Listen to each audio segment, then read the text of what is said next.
நமக்கு பக்கோடா செய்ய போகிறோம். அதாவது நாராயணா வந்து நல்ல மொறு நல்ல வாசமாக நல்ல கமகமங்கிற பக்கோடா. உங்களுக்கு இந்த பாருங்க, அது தேவையான பிறகு அங்கே பாருங்க அரைக்கீரை. இந்த அரைக்கீரையை வந்து உங்களுக்கு இங்கே பாருங்க, இங்கே நறுக்கி வச்சுருக்கேன் பாருங்க, குட்டி குட்டியாக நறுக்கி வச்சுருக்கேன். அப்புறமேலு இங்கே பாருங்களேன், புதினாவும் ஏதோ நாராயணா அந்த மல்லித்தலையும் வச்சுருக்கேன். அப்புறம் அதுக்கு தேவையான ஒரு பூண்டு, இஞ்சி, அப்புறம் இந்த பிறகு அதுக்கு டால்டா, இந்த சோடா மாவு இதுக்கு போடுவோம்னா ஆப்ப சோடா, சோம்பு, தேவையான உப்பு, அதுக்கு தேவையான இந்த ஒரு காரம், மிளகாய்த்தூள், சில்லி மிளகாய் போடுங்களா, நீங்கள் மிளகாய்த்தூள் இந்த அதுக்கான வெங்காயம். இப்போ வந்து இங்கே வருமா, இந்த கப்பில் 2 கப்பு உங்களுக்கு வந்து கடலை மாவு எடுத்து வச்சுருக்கேன். அதில் 1 கப்பு அரிசி மாவு. இது 2 நான் சலித்து வச்சுருக்கேன். இதை கலந்து காட்டுறேம்மா. இதை பாருங்கள், இப்போ இந்த இஞ்சி, பூண்டு இதெல்லாம் போட்டு நம்ம அரைச்சிக்கிறோம்.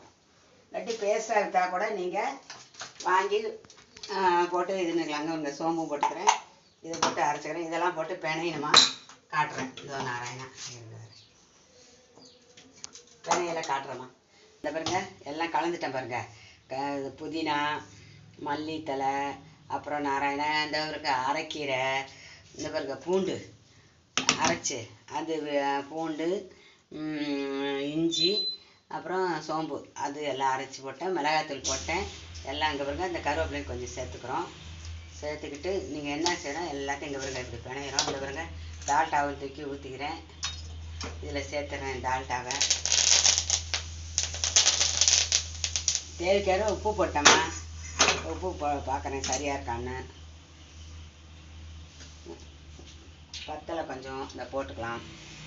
உப்பு போட்டுட்டு இங்கே பாருங்களேன், இப்போ நம்ம எல்லாம் அப்புறம் இந்த இது கலந்துட்டோம்மா. ஆப்ப சோடா இருக்குல்ல, அது கொஞ்சம் இப்போ எல்லாம் ஒன்றா சேர்த்துக்கிறோம். சேர்த்துட்டு நம்ம என்ன செய்கிறேன்னு கேட்டிங்கன்னா, எல்லாத்தையும் தண்ணி ஒன்றா ஊற்றி பிணையக்கூடாதுமா. கொஞ்சம் கொஞ்சமாக பிணைஞ்சு நம்ம போடணும்.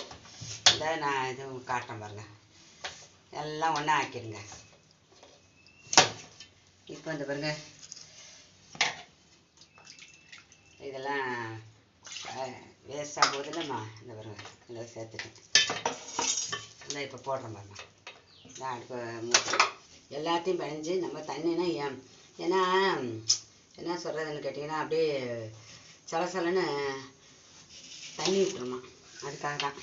இந்த ஒரு என்ன காஞ்சிருச்சான்னு பார்க்குறேன். இன்னும் காயிடணும். காயிட்டும். காஞ்சதுக்கப்புறம் உங்களுக்கு எப்படின்னு நினைக்கிறேன்.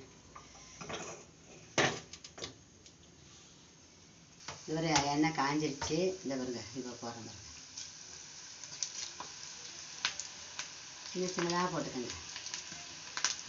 உங்களுக்கு எப்படி கைக்கு சைஸ் வருதோ அது. இந்த பாருங்க,